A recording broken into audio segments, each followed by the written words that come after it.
Here we are. Hello, Sam. Hello. We did a load of prep for this, and it's been rattling around in my little brain. Yeah. I've added a couple of extra notes, but you're probably more prepared than me today, I think. I feel like today's topic is something I can just riff about and talk about. So when we wrote it down, we said marketing optimization 101. And I think this kind of spawned out of the fact that a lot of what we talk about is optimizing business ops. And then we went down this rabbit hole, and I think we don't want to start at the bottom of the rabbit hole, but I think the hook for the video is, how does AI feel about marketing? Or something like that. Does AI feel about marketing? Like, does it have these feelings? Like, I feel like that's a hooky, interesting thing. And then I think we want to go the other end, like start at the top of the rabbit hole where we started. What do you think?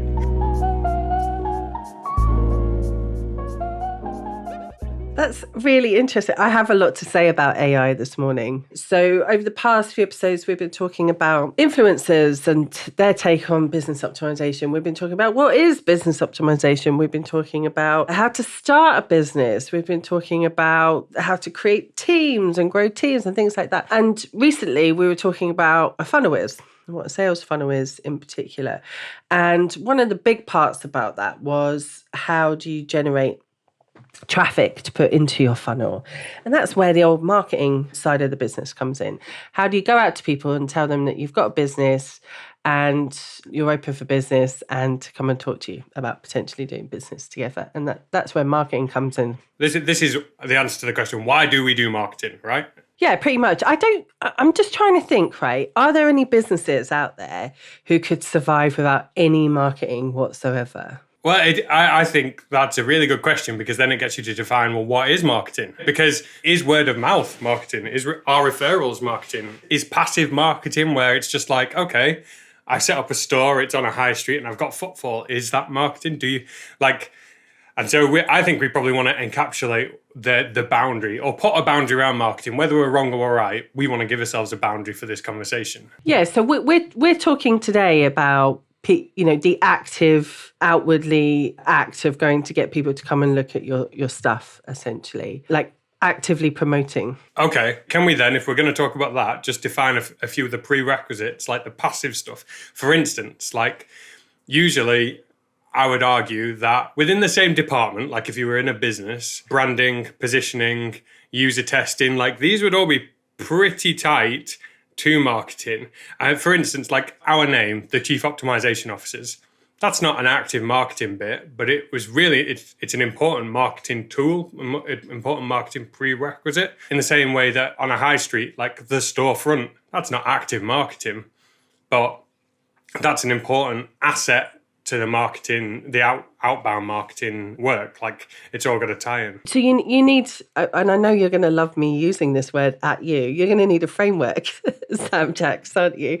I would love a framework. Yeah, so in order to promote yourself, to go out and tell people that you've got a business, you probably need a name, you probably need a description about what it is that you sell, and then you'll need a method of doing that communication, whether it's standing on the street corner shouting through a megaphone, or advertising on Facebook, or putting your logo on the side of a race car at a Formula One race, or whatever, right? It's just knowing like what channel to kind of go and do those things. Yeah, definitely. And I think it's important that, like, we talk about that, like, once it's done, then you do marketing. But the truth is that gets updated.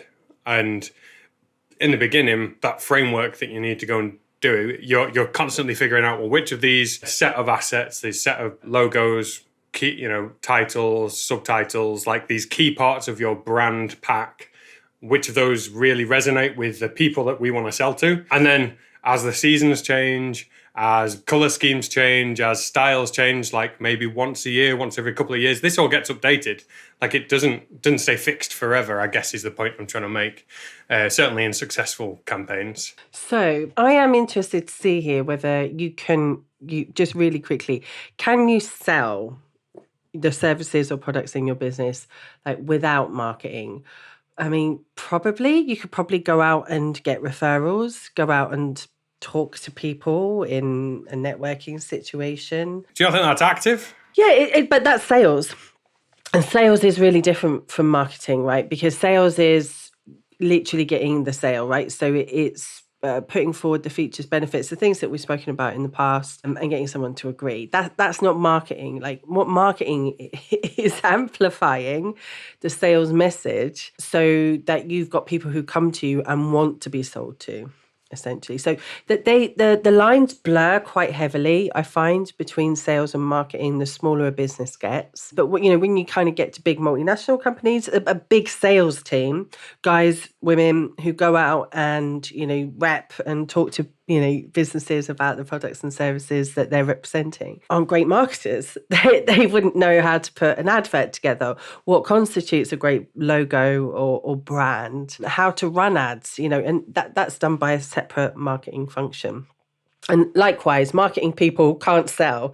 If you put a marketing person, traditional marketeer, in front of someone and said, go and sell me this pen, that's not their skill set. They're two very separate skill sets. Yeah. Okay. Right. I've got some questions. Probably, I think we covered a little bit of this last week, maybe, but I think it's worth covering again and then going into the optimization. A few terms that I'm just going to throw out there and then I think we should talk about. Advertising, it sits within marketing. Earned media versus paid media, inbound versus outbound. These are probably all terms we want to just address so that we can then say, okay, now how do you optimize across these different assets, bits of the marketing? And does it even pay to think of in all these different terms? Because they're quite rigid. God, these terms just make my skin crawl sometimes. I'm sorry, but I'm so anti-traditional marketing. I remember when I first started out on my own doing all this stuff, and I created a mini course to sell to small business owners. And it's like the philosophies that I have, where you just get started really quickly, you measure the data, and then you iterate and try again. And someone in the initial beta group for this messaged me directly. She's like, yeah, I'm a graduate from the Chartered Institute of Marketing, and I think you've got your terms wrong here. And she sent me a really long email with loads of feedback, which was unsolicited. And for me, I was like, very good of her. Yeah, good for you, right? Because this is going to be perfect for a big multinational corporation who love to use buzzwords. They love to use frameworks and words that make what they do sound more important. But when you're talking to small business, small entrepreneurs, just use direct language, I think. So earned media basically is organic promotion. It's like promotion that just happens without you having to pay for it. So you can go on social channels, search engines, and just get found that way, right? Inbound and outbound. You've made that now is an asset and earns traffic for you without money being poured in. You've earned it. Yeah, exactly. You've earned that level of visibility. Inbound and outbound. So that's tied in a lot more with sales as well. So, inbound leads are people who've come to you because they want to hear from you. So a great inbound example is someone who needs an emergency plumber. Their toilet's just exploded. They're going to ring you up when they need you. However, outbound is when you have to actively go and find those people and convince them to buy from you.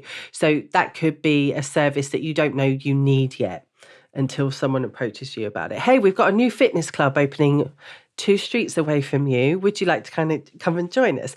I don't know that new fitness club's opened, so I'm never going to contact them. But outbound, outwardly coming to me to ask for that lead, is what outbound means for them. So I have some thoughts on this is like a broad framework for frameworks. When we're talking about all these buzzwords going, yeah, but they're really restrictive and difficult. And also paint by numbers doesn't really work if you want a Van Gogh. Where my head goes is, I think, okay, if you run an army, a platoon of soldiers or several platoons of soldiers, you need a way of standardizing to make sure that they all shoot in the same direction, and that when you say go run at this, they all run at this, and they all know what this is, and they know what run means, and and then if a scenario happens, they have a very set of rigid frameworks so that you have top-down control. That's the really important thing. However, you go look at 007, I know he's fictional, but, a secret service person. Well, they can fire a gun, they can run, and they could probably achieve blowing up that target in the same way. So it's one person that's really effective versus a few hundred people. Now, obviously, you have different scenarios where they're both useful, but that person who's in my mind, like he's like an artist. So it's like when you learn to play an instrument, they're like, okay, 1, 2, 3, 4, 1, 2, 3, 4, versus like a drummer is just going to be like going for it and in the flow. But they had that like foundational framework. So I guess what I'm getting at is to be that solopreneur with the creative bit, you need to have just enough of the framework knowledge so that you can dance around it like you do. Like you kind of go, yeah, okay, great, but I don't play that game. Like I'm over here and you say I've got to go 1, 2, 3, 4. Well, actually, I know I can go 5, 6, go back to 2 and leapfrog to 9. Like, and you've got to have that foundational knowledge to be creative is my opinion. So I feel like what you might mean, if you're bringing a good analogy in here, right, is that big businesses can be like the British Army during World War II in North Africa, because I'm watching SAS Rogue Heroes at the moment, so I'm obsessed with it, actual obsessed.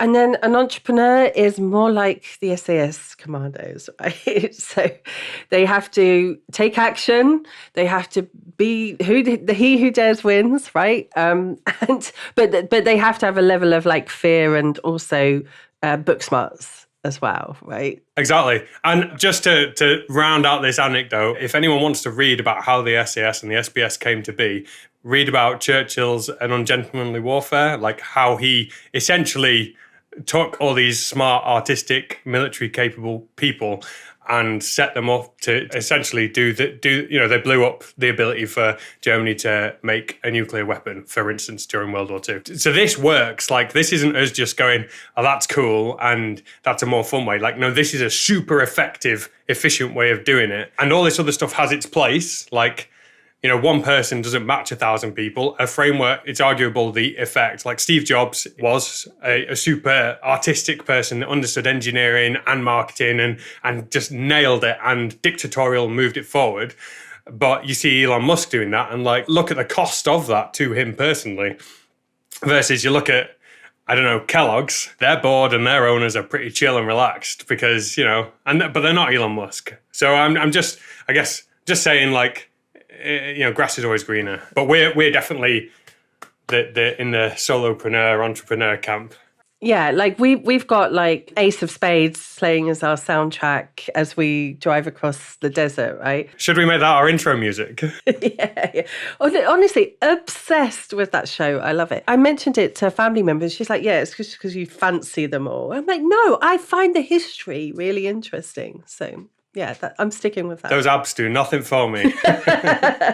So this is why, with the rise of the entrepreneur, the solopreneur, all of that, there has just been a prevalence in online courses showing normal people, normies, how to do marketing. And you can't move online for a course about SEO, how to run your Facebook ads, how to build a website.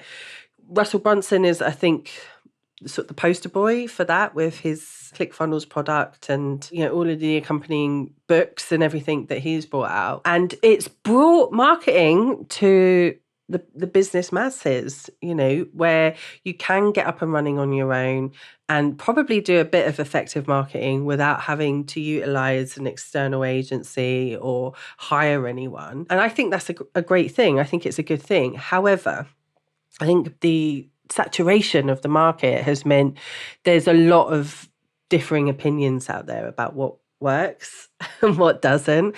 And just because it works for one guy doesn't mean it's going to work for one woman and vice versa, right?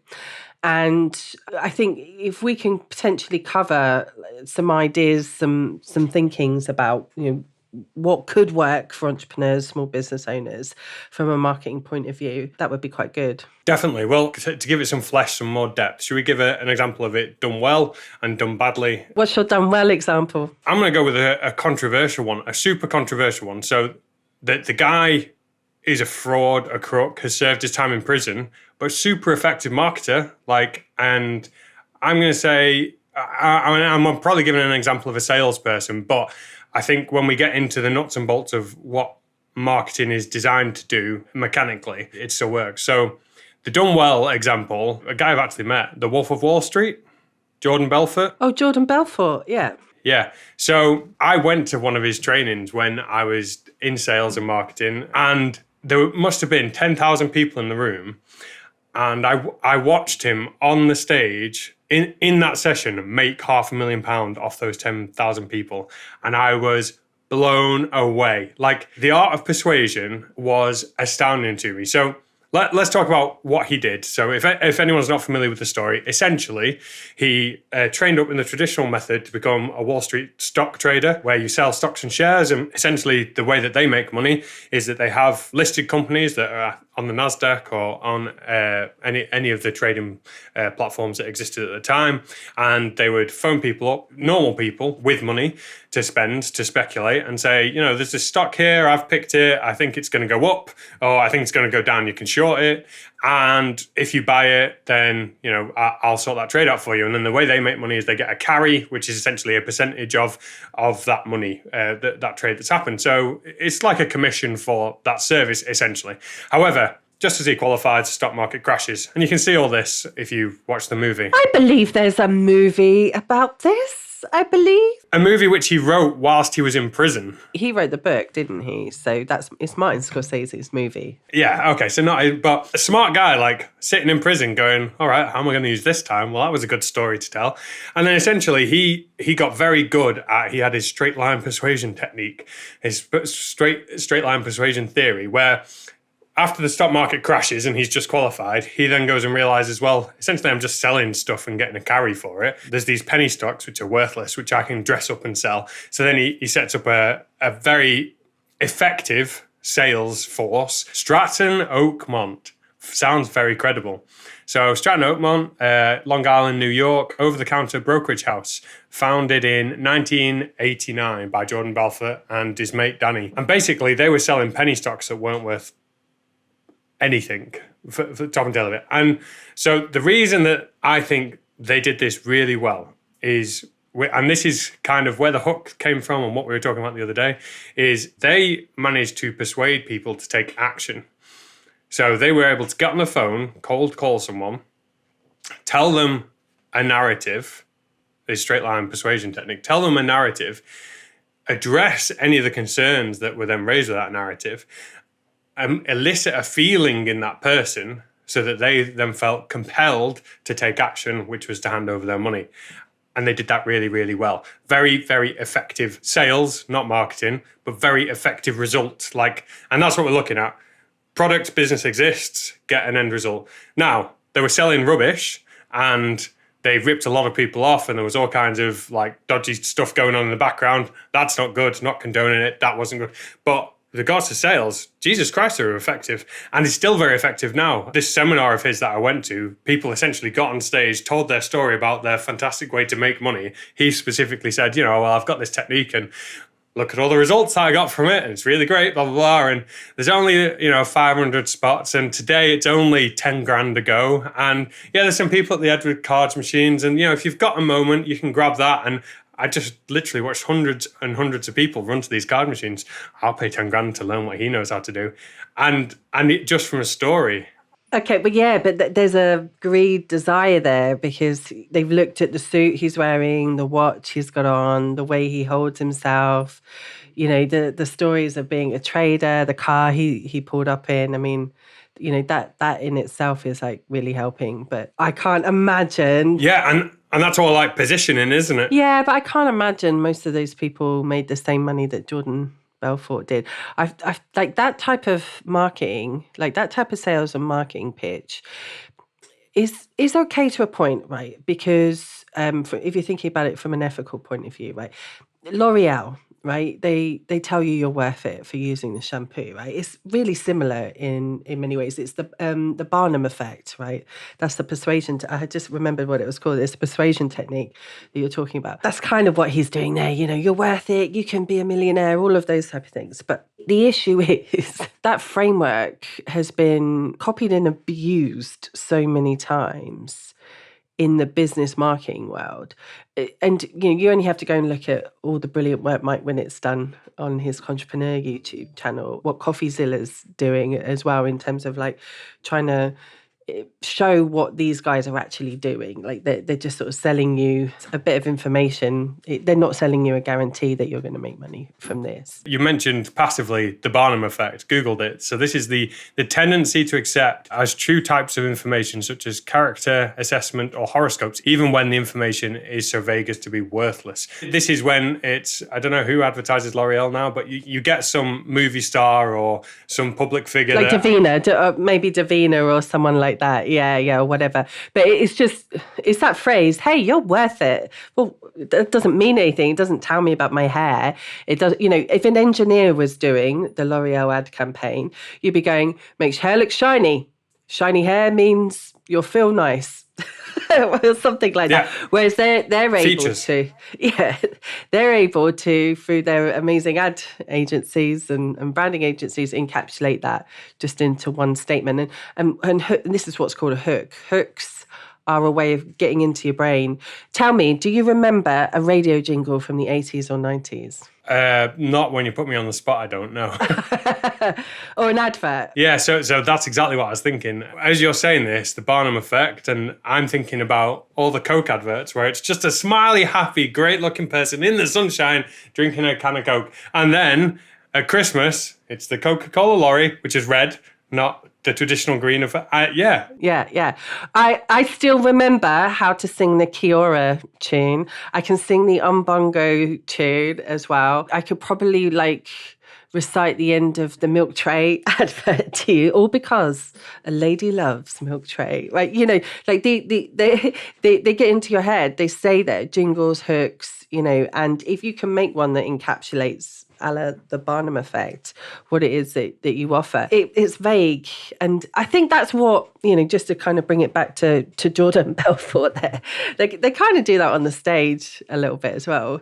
But also they do promise a change in lifestyle and a change in financial situation. I think I want to drill into this a little bit. You're saying the hook in your head, that's an emotion, a bit, because you were saying about, if an engineer sees this, well, I'm thinking, I can imagine a very specific engineer that I used to work with, who used to declare when I was telling him I'm doing sales, marketing, advertising, I don't buy anything that's marketed to me. I don't buy anything that's sold to me. And I was thinking, wow, that's a real, let's be kind, a real naivety at best, ignorance at worst, to your emotions and to your feelings. And so I think if we just break down a human a little bit, ultimately we take action based on our thoughts, and our thoughts are largely controlled by our emotions, and emotions are largely controlled by external circumstances, what's going on. So have I eaten? Well, I'm hungry, right? Hungry makes me eat. See someone that I have a hormonal response as, they're attractive. Well, that compels you to speak to them, and these are the mechanics of how we operate. So when we break that down and say, well, what's marketing doing?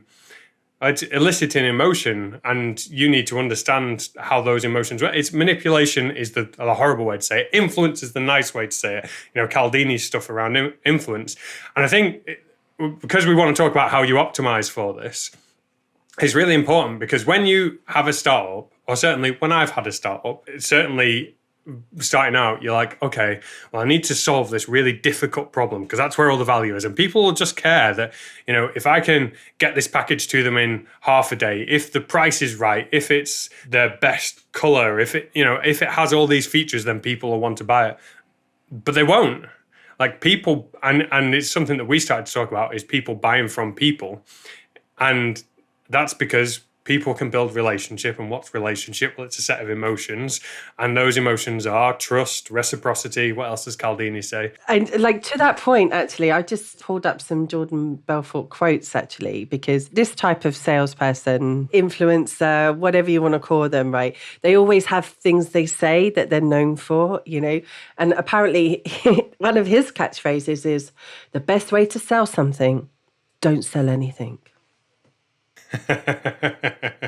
And how does that make someone feel when they live it? Well, it's definitely the Barnum Effect here. It makes you think, the best way to sell something, very authentic, is to not sell them. Well, I hate selling. So that feeds into my fear of selling. And you mean just be nice with someone? Well, I could be nice with someone, again, all emotions, right? So one of the examples I talk about quite a lot in my world to kind of my membership and to my clients is the hook that Pinterest have on their sign-up page when you first sign up to them. Pinterest is software, right? So again, if an engineer was selling and marketing Pinterest, you'd say it's an app where you can create boards and save yourself time, right? Fine, great. But instead, Pinterest's hook is when it comes to a great idea, you'll know it when you see it. And I love that. Because they're talking about ideas. Well, creative people have ideas, don't they? Remember, creative people talk about ideas. They don't talk about people. They talk about ideas, right? And you'll know it when you see it. Well, that infers that the product has something that will help you solve writer's block, creative block, or whatever. So it encapsulates everything really beautifully into that one hook. And then they have their call to action, which is basically a bit of text or a direction that's on any advertising or marketing that gets the person looking at it to come and take action. So it literally does what it says on the tin there, is to join Pinterest. Join. And join is really powerful because join suggests there's a community there.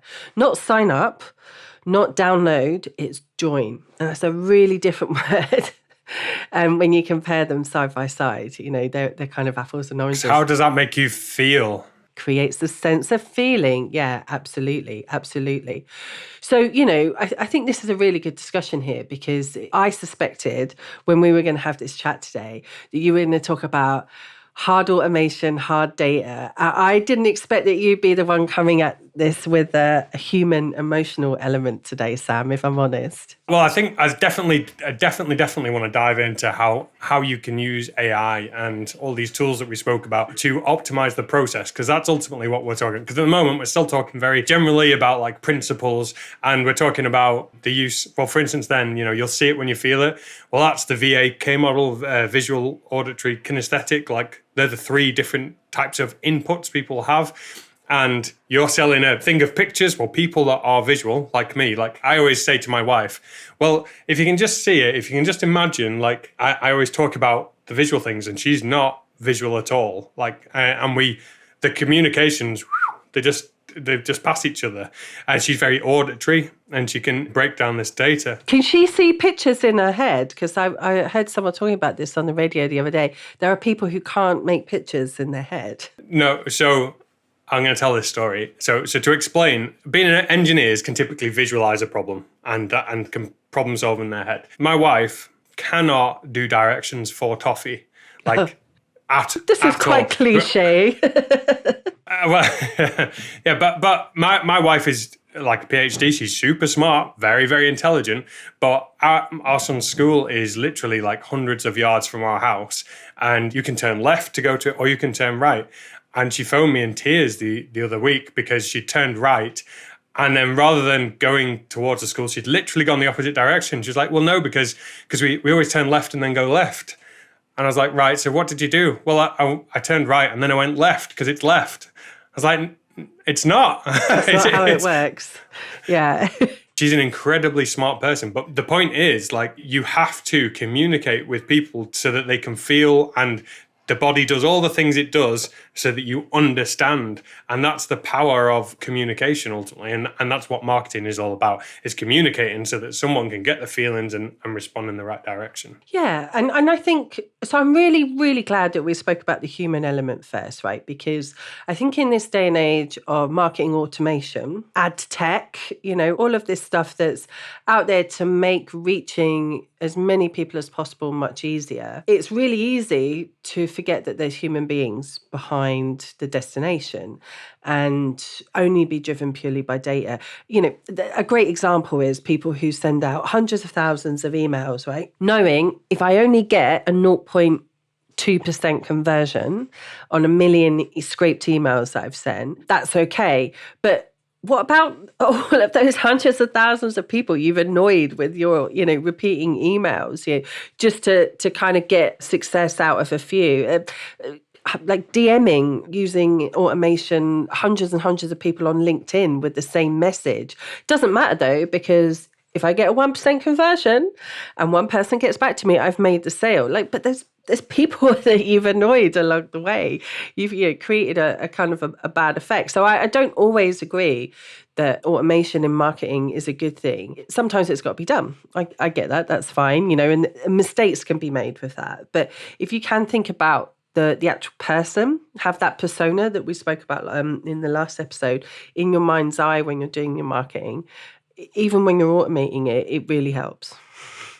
And it's less annoying. Absolutely right. So I reckon we want to dive into some of the automation, AI, efficiency tools about this, because I'm not going to bury the lead on this one. We both kind of were like, let's say, emotionally charged about the use of AI in marketing. And I was of the mindset, yeah, you can absolutely do it. And you're like, nah, it's a person. And I think we should, whether we firmly believe that, we should have those opposing views for the sake of interesting podcast content. Okay, so you mean, can you train AI to take over all your marketing and sales, right? Yeah, I will have that stance. But before we go for that, because I've come prepared, it's a bit unfair. I brought a gun to a knife fight. I reckon we want to talk about all the cool tools that we're seeing and using, and maybe as well, I said I've got a bit of a project I can talk about that I'm using and optimizing. So let's do AI tools then. There's a few tools we can talk about. We mentioned Hydros, Jasper, Google Search, DALL-E. Let's say what the tool is, what the name of it is, what it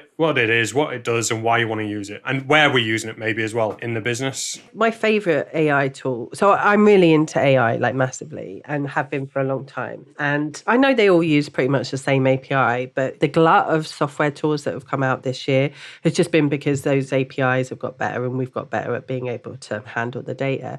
And I've just enjoyed the copywriting tools that have come out this year. Copy.ai is one of them. But then I love Jasper because they had the brand associated with it. Well, they were Jarvis initially, weren't they? Yeah. And then the CEO got cease and desist from Disney, from Marvel, I believe. So that's been a great tool, though, because they didn't hide the fact that they only had data in the tool that they were training it to write copy with up to the end of 2019, and which is fine. But if you wanted information about COVID or events that had happened since then, the tool probably wouldn't be able to write with that. But you could just put in something like, I want a Facebook post about this topic, and then you put the tone of voice in, whether you want it sad, happy.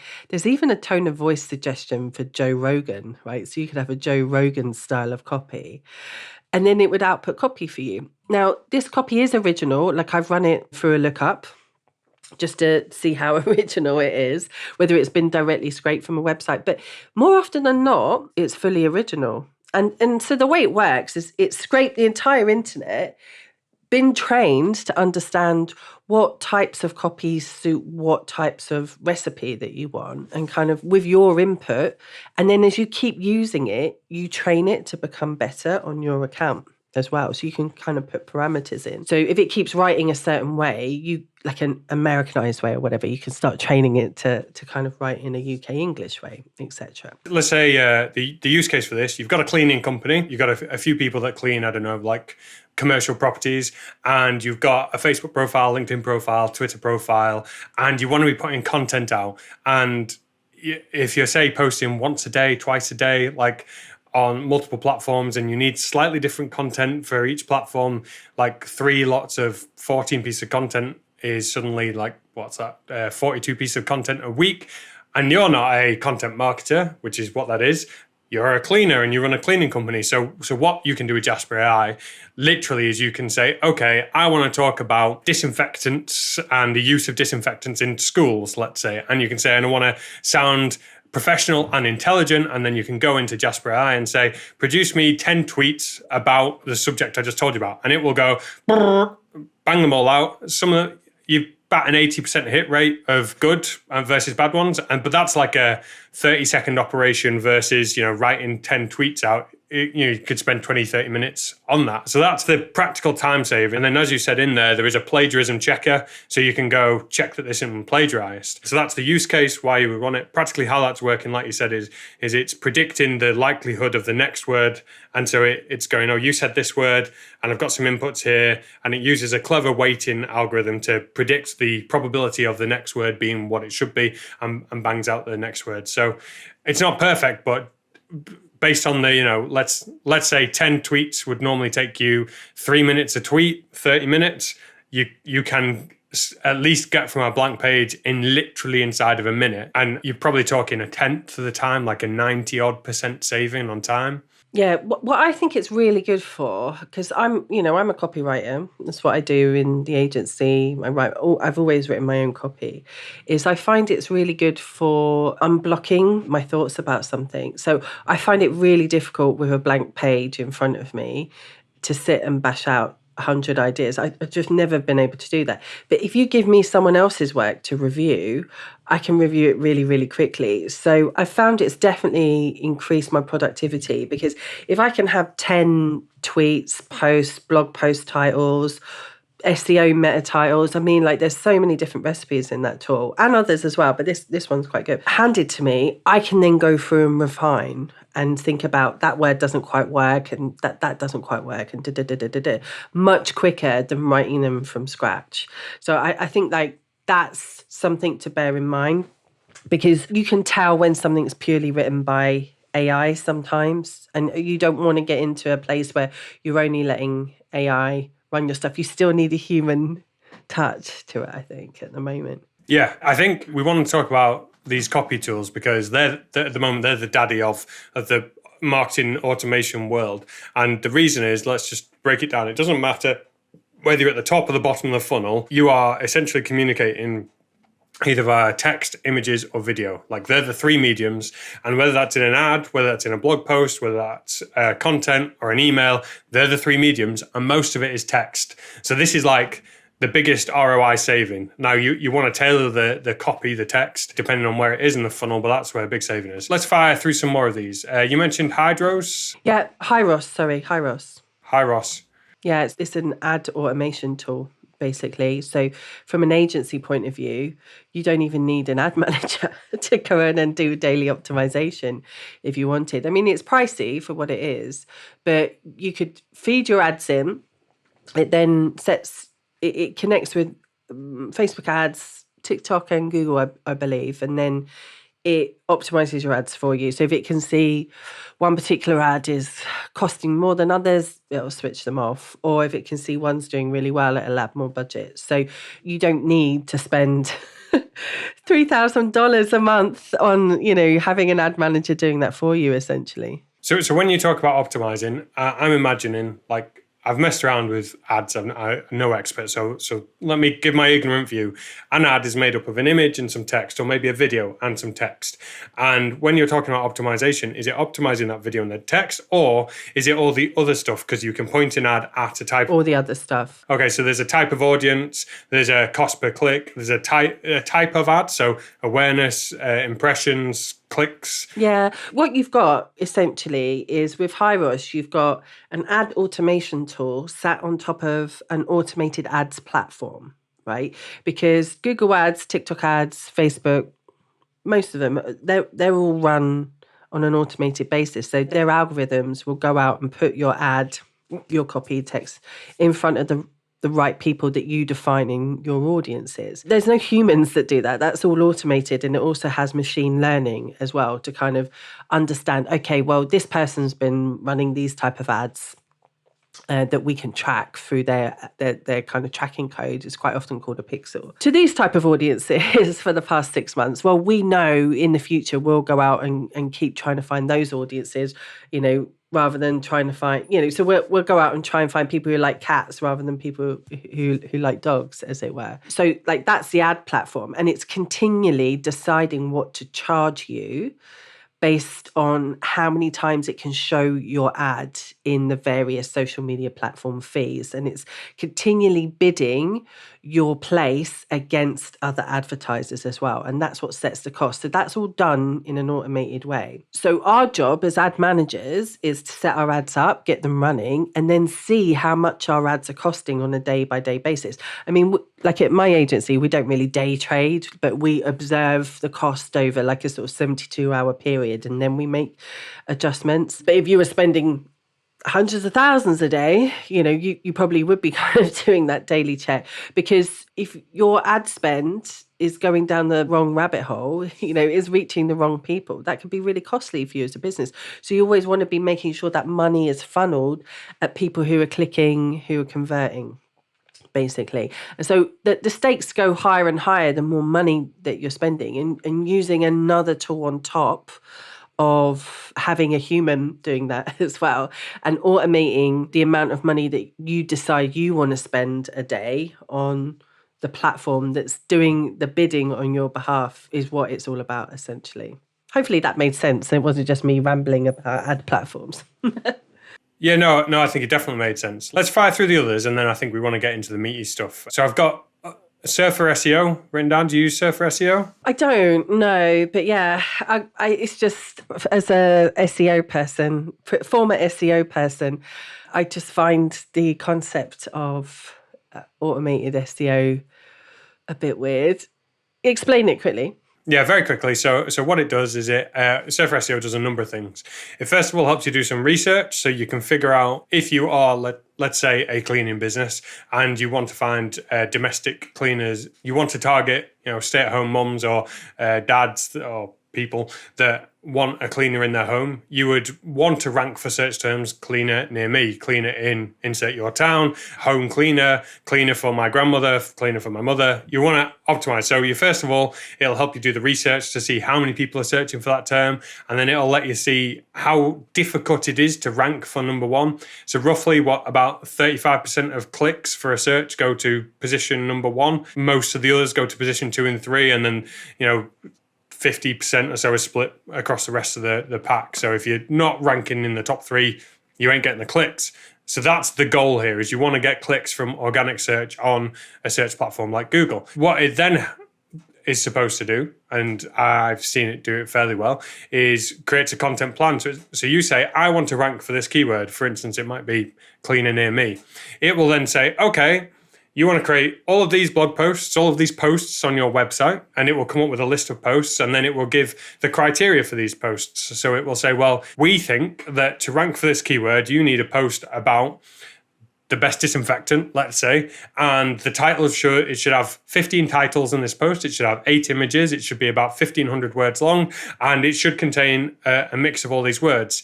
Now, obviously, it needs to make sense, and Google obviously scrapes and does a UX scoring now, which affects ranking, and there's no guarantee, and there's linking, but it takes away a big overhead, which is getting started. When you want to rank for a keyword, just figuring out what content you should go and write. It's not to say then the content's good, but you can use Jasper for that, and there is actually an integration. So that's basically what Surfer SEO does, and there's others out there. Yeah, so keyword research definitely is something that can be automated, but you don't want to just automate it where you're getting weird keywords in. So that's where the sort of the AI comes in, right? Yeah, so there is a human check, and I've seen this on military projects where you use AI. Like, it only does about 80%. You then want the 20% human quality check. So it's the same with this Surfer SEO stuff. It will say, well, these are the keywords that you want in there, but just go read through them, and you can unselect them. For instance, I was writing about an outdoor wooden structure, and this outdoor wooden structure had benches in it, and it was suggesting that gun benches for shooting, was a good keyword, and I was like, well, clearly got that one wrong. So, but again, it's kind of like Jasper. It saves you 80% of the time. It's not perfect, but it gets you a long way towards it. Another one, Synthesia. Have you seen this one? Heard of it, yeah. So Synthesia, again, it's more than 50% now of search traffic comes from YouTube online. 50% of searches are via YouTube. So obviously you can now understand how you could spin up a blog post really quickly to get traffic, and that traffic, just to be clear, is and then decide to go to your offer, and then ultimately people buy. So this is the top end of the funnel, you try and get traffic in, and you then go, well, how the hell do I create videos that get this traffic? Now, YouTube will analyze the words in a video and give the video a ranking, and there's all kinds of other clever stuff going on, but you want to create these videos potentially on YouTube to get this traffic. So with Synthesia, you can import the text for a script, and then it will put a generative person with a very realistic voice in and bring in images for you and create a video for you based on the text that you've imported. It's being used on YouTube to moderately good effect. It's very, very useful if you're an organization trying to create training on how to do stuff. You can write all your training down and create training videos. So you then suddenly do away with the need for a studio, for shooting, for editing up a person. Like it shrinks down that massive, production cycle for a useful video for your organization to one person in a morning creating it. And again, it's not at the 100% quality yet, but it's probably 80% there, and often 80% is good enough. So it's really interesting you talk about this, because when you mentioned it in your notes the other day, it got me thinking about a guy who created an entire channel of these text-to-speech videos using Reddit posts. And it was all done with bots. It was all done with automations. And he was making an absolute killing revenue-wise on YouTube. Because if there was breaking news on Reddit, they'd then make the text-to-speech video. Ghost stories were a big one as well, for some reason. My husband was telling me. And because he was watching them all. And all done with automation. So if you're the type of person that can watch one of those videos and I think AI text to speech has got much better as well, hasn't it? Yeah. So there's a few thoughts here. I think one advantage of doing this on YouTube is that you're suddenly turning a cost center, which is a blog post, doesn't in and of itself, someone visiting that doesn't generate any money, and so it's a cost center, into a profit center, because you get views on YouTube, you get enough of them, you get paid for those views because they've got other stuff going on, not just a link to your product, which I think is really interesting because it's starting to flip that on its head. It's worth creating good quality content because that pays in and of itself, never mind what you get them to click next. And first of all, I think it's really useful because let's say you create an 80%, a substandard set of videos very, very quickly at very low cost. That's a test that you can perform really quickly and you go, oh, this one gets traffic. Okay, now let's go make that one 100%. Let's go put the production value in there. Rather than putting the production value into, a set of 10 tests, you can do a lower quality test to then direct yourself into improving a video. And I've just been testing this. I've paid a freelancer to create a set of videos for me based on scripts, and they're just using stock footage with an American voiceover and a few transitions in there, and so far the results are pretty good. I'll report back, but yeah, quite interested in how that will play out for sure. Let's squeeze in a final one, which I think is really important to note, is DALL-E and other image generator tools. I don't know what's happened this year, but the API of someone's tool got really good, and whether it's OpenAI Labs and they've licensed it to everyone else, but you can get image generator tools in Jasper, in Canva, like loads of tools. And essentially all you do is put in some keywords and it will generate you some original art depending on the parameters that you set. So you could put painting, you could put pop-up. What I'm going to do actually for this thumbnail, for this video as well, is I'm going to generate one and put this as a thumbnail as well. I'd say some of it is absolutely terrifying. You will never sleep again after seeing some of these AI images, because AI hasn't quite got the insight to know what we find terrifying. When eyes are slightly too close together, when a mouth is a bit like a Francis Bacon painting, when a lips are too long up the face or something. There's just something that's inherently scary, not to everybody, so you can't systemize it, but to some people it is. A little bit like how I think clowns are cute, but my daughter thinks that they're the most terrifying thing on the planet, right? But to be able to automate original images for your business, game changer, massive game changer. You can create a new brand, you can create 30 Canva posts to knock out on your LinkedIn profile. over the next couple of months. You can create a new web page banner.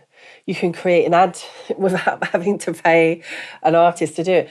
I think there's something to be said about the difference between AI generation and getting something really original done by a proper artisan. But my thinking is what's going to happen over the next couple of years is artisans are going to adopt AI and utilize it. Like you can see with Beeple, right? Where he generates these amazing original digital art pieces, and he probably pulls in a little bit of AI as well. There's a local artist in Brighton called Shardcore who you can go and look up on Twitter, who's been doing AI generated art and videos for like the past few years. And again, creates these amazing pieces. And that's where I see that going.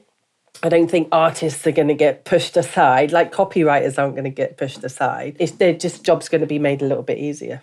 Yeah, it's the analogy I would use to bring us back to Bridget from what we said at the beginning. You know, if this is James Bond, AI is like Q, like always updating the tech and the weapons. Like James Bond used to, you know, be strangling people with a little wire in his watch, and now he can, you know, give him some poison or whatever. Like, you know, like it's not making James Bond redundant. It's just improving the tools that he's got. The latest Aston Martin versus the classic one, although the classic one's always going to have some prestige. You know, to tie it all together, I was going to say, like, these are just like outputs of content, right, that we've been talking about. But, you know, Hyros, I think, is a good example of like something that actually starts to work for you and kind of like generate the leads and bring the leads in. And that's, I think, the missing step here with AI at the moment. Like, is there a tool that will actively go out and find leads for you, right? That can intelligently go through your contacts on social media, intelligently go through your email and find the right people to send the right message to without you having to input and program it every single time? Yeah, well, I think yes. Let's have our debate then, right? If we're agreed that marketing is about generating emotions, generating feelings to get people to take an action, do you think we can get AI to do it, or do you think you're always going to need a person in the loop? Well, I get exposed to a lot of marketing automation tools in my world. And, you know, I know when a bot is chatting with me because a bot needs to be programmed, right? So if I've DM'd someone, I can tell when an automated message is coming back to me because there hasn't been that subtle human element added to the messaging. Like they've just used the templates that they've been given or whatever, right? And humans can spot, like we were just talking about with Dali, you can spot when an image is weird and when it makes you feel odd. And it's the same with copy and messaging as well. You know, in a bot message, if there's like a delay of longer than a few seconds when you've asked a question, but you can still see the kind of the message pips flashing because you know they're writing a message, that feels weird. Why are they taking so long to write a message? If there's a question mark rather than an exclamation mark, that's obviously going to change the tone and make things weird as well. So I do believe that we'll be able to see through that. Unfortunately, though, and I say unfortunately because of the use case I'm about to kind of discuss, is most people probably won't notice initially. And that's great. And I think that's why we're like, yeah, great. AI messaging, AI outreach, that's the way forward for finding leads. But then as with all of these things, it's going to get abused. So it's going to be very easy for someone to get hacked, for someone to get coerced, and it's all done via machines as well. I think there's a reason why there's that phrase, the art of marketing, because there is an art to it. There is like a je ne sais quoi. There's something that makes that messaging because you're worth it, you know, like that spark. Who knows? I could be looking back at this video in 10 years going, God, what was I talking about? Because we can just hire AI to output hooks and amazing messaging for us. I don't know. Maybe that's the way it's going. But at the moment, it's not there. Yeah. So, no, I would agree with you. It's not there yet.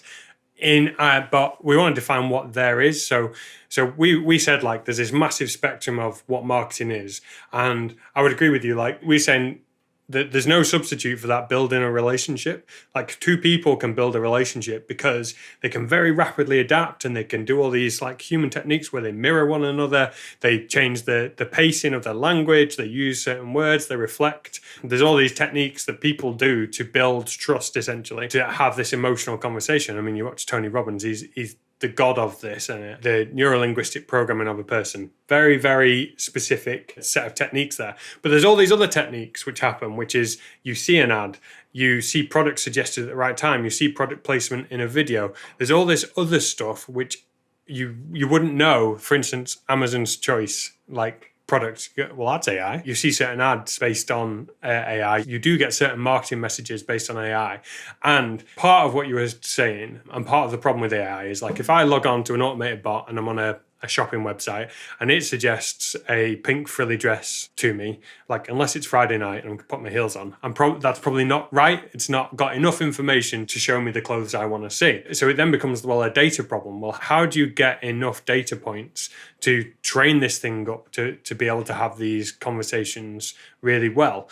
And we've seen the likes of Cambridge Analytica. Cambridge Analytica reverse engineered a lot of the data that we put into social, and they did manage to create all of these very, very targeted marketing campaigns where they could segment groups very, very tightly and elicit very strong emotions that caused an outcome. I mean, they manipulated elections, allegedly, I should say, because I'm sure the jury's still out on a lot of these things, but they were able to do it. And that was AI. They were using GANs, generative artificial networks, so fake people to influence these networks and to use this information to steer an outcome. Now, they were doing it very broadly and not as targeted like an individual, which is where you're saying the problem. I think you're saying the problem is like on an individual one-to-one basis, I can tell that thing's not sentient. We spoke about this. So what makes something sentient? It needs to be able to think and perceive and feel.